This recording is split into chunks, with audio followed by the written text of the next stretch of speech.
Well, we've spent this morning discussing stewardship and accountability.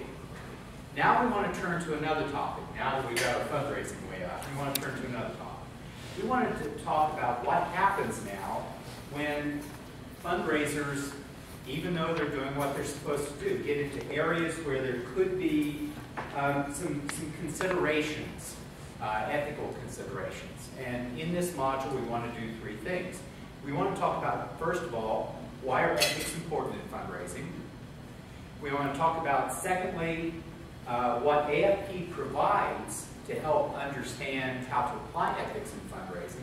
And then we want to do a quick case study to look at an application of the AFP model for ethics to a particular situation. So you'll recall in Module 1, which we covered a couple of days ago, that we talked about two very important AFP-related documents. First is the Donor Bill of Rights. This is something I'm seeing a lot of charities beginning to put on their websites as something that they want the donors to see. But the one that's really relevant for us is what's called the AFP Code of Ethics, the ethical practices and standards.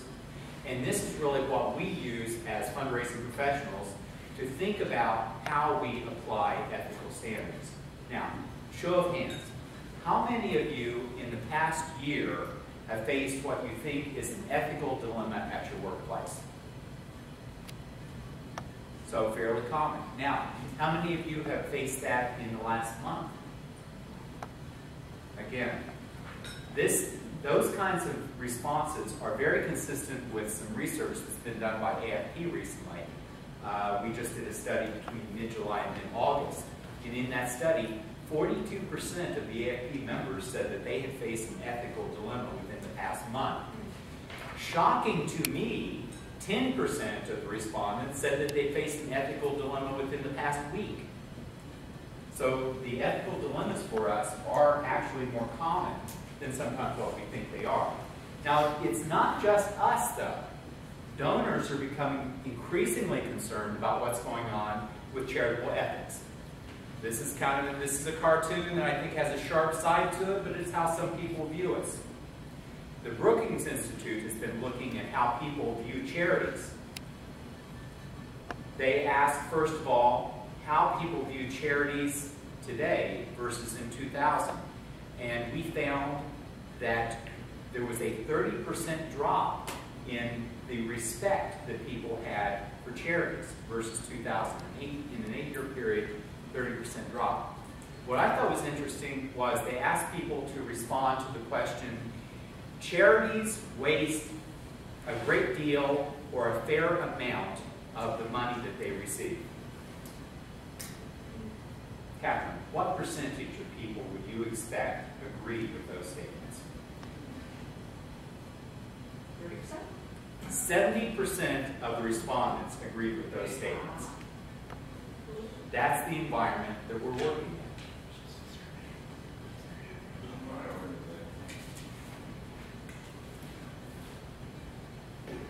in. Now, how can we respond to a situation where there's an ethical question that's arisen? I think the AFP is what we can draw on. And as fundraising professionals, we can go back to the AFP Code of Ethics and use that as a guide to determine the application of some sort of standard to these questions. And let me warn you, ethical questions are almost never black and white. They're always shades of gray. A number of years ago, I had the opportunity to support the former chairman and CEO of Northrop Grumman as a volunteer in the organization where I worked. And we were working on raising money for a center to study ethics. And I asked Norm one day, why do you want to be part of this fundraising effort in particular? And he said, because it has affected me personally. I have 3 friends who are either top government officials or top corporate officials who are now in prison. I said, my gosh, how did that happen? And he said, well, the thing was, they were not unethical people. They made a great decision, and then that forced another great decision, and yet another great decision. And it was all the shades of gray that got closer to black. So I want to ask these two groups to do an exercise for us. with each group, there are 2 questions with this exercise. So when I distribute the exercise, I'd like you to do question number 1, and this group to do question number 2. And for the report out, I'd like the report out team leader to be the person whose first name comes first in an alphabetical listing. So in other words, if there's 2 A's, go to the second letter, etc. But determine who's closest to the A's in the alphabetical listing. So here are 5 past so everybody has one. And what we have here, and excuse me for cutting through, on one side of the paper is the AFP standard of ethical conduct, and on the other side is the case we want to look at. Oh, yes. I'm sorry, I didn't count correctly, sorry. And because I like Jason's voice, I'd like Jason to read the ethical dilemma for all of us as we're reading it. Okay. Through the questions as well? No, just the ethical dilemma, please. In your previous job with a highly regarded, financially stable organization, you developed a close working relationship with an elderly couple who set up a revocable trust with the organization. You then moved to a new organization whose financial situation is somewhat shaky. Several months later, the couple comes to you and says that because they have such confidence in your ability to look after their interests, they want to revoke the original trust and set up a new one through you with your new organization. Yay. So there's 2 questions. I'd like this group to take the first question, this group to take the second question. Decide on, as a team, what's the best answer to those 2 questions, and then apply your answer to the AFP Code of Ethics. So reference an ethics principle to support your answer. And I'll give you 4 minutes to do this.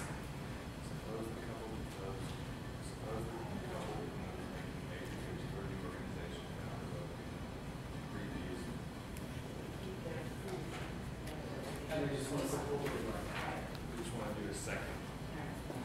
What would you do?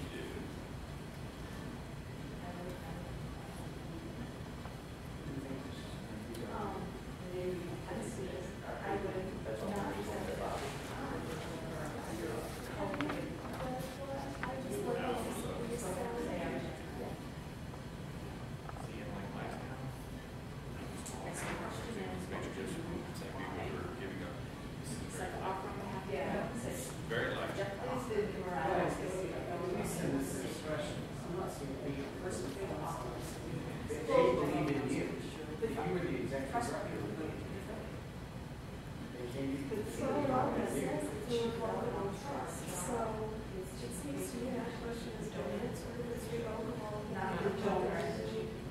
Whatever that's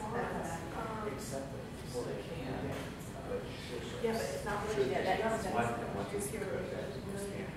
we are it's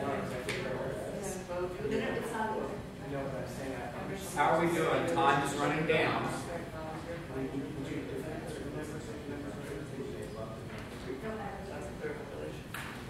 Yeah. See, I would go number 2, member obligations, membership obligation activities that conflict with the organization, clients, and profession. And I think that should be All right, let's call time. organization isn't shaky financial. All right, from the first group. So, Catherine, read what the question was. What would you do and why? All right. Now, and the team's answer? Team's answer is B, who would reject the offer. Based on which principle? Member obligation rule number 2, 3, and 4. Good. 2, 3, and 4. Very good. And for question B, what was the question? suppose the couple proposed making a major gift to your new organization without revoking the previously established trust. What would you do and why? So what do you guys think that we should do? Fortunately, our group didn't come to an Here's some disagreements. Two of us thought the answer should be A, accepted. Right. I think you could tie that to ethical principle number 14. Members should take care to ensure the contributions are used in accordance with others' possessions. Right. And then we also had a group that was sort of E, which was reject the offer at this time, but help them get to know the organization potentially accept it at a later date. And what principle do you think applies in deciding to reject? You missed that part of your instructions. All right. In general, AFP considers the second situation not to be problematic. You can go ahead and accept that arrangement, but it would be better, it would pass the smell test better if someone else fronted the gift. Thank you. So we can see now that we can actually draw on the Code of Ethics to help us with a lot of these decisions we have to make. Yay. All right, feedback. Great presentation, good style, good order. You stood right in front of my line of sight for the PowerPoint, so I missed the two comments that you had, and I missed the center part of all of the slides that you had. Yeah, I couldn't see them either. Really? Because of where you were standing, I couldn't see all of it, so then I couldn't. Sorry. The cartoons didn't really work for me, but your Shades of Grey story was fabulous. That would have been great opening. Yeah. Okay. And you were so knowledgeable about the content, about the topic, that really inspired a lot of confidence, and so it really drew my attention, kept my attention at a deep level. You had a good tone for that topic. You were giving it the gravity that it deserved. I want to take your opening question on whether we had experienced an ethical consideration, and I need more time to think about it. I wanted to answer your question, and I know you were pushed by the confines of this exercise, but Yes, Mike. I thought citing that AFP study at the beginning, immediate validity. I thought that was really strong. Yeah. And I liked your story about environment ethics and Yeah. how pervasive that was, because you made it personal. You've been doing this a while, so I'm impressed. You know what you're doing. You did a really good job. I think having a case study like this, that's, again, a great way to deal with the ethical dilemmas. And, I mean, you knew this stuff and you were able to sort of, I mean, once again, you have more time in a full presentation, but having that sort of case study and encouraging that dialogue amongst everybody, that, okay, perfect for the topic. Very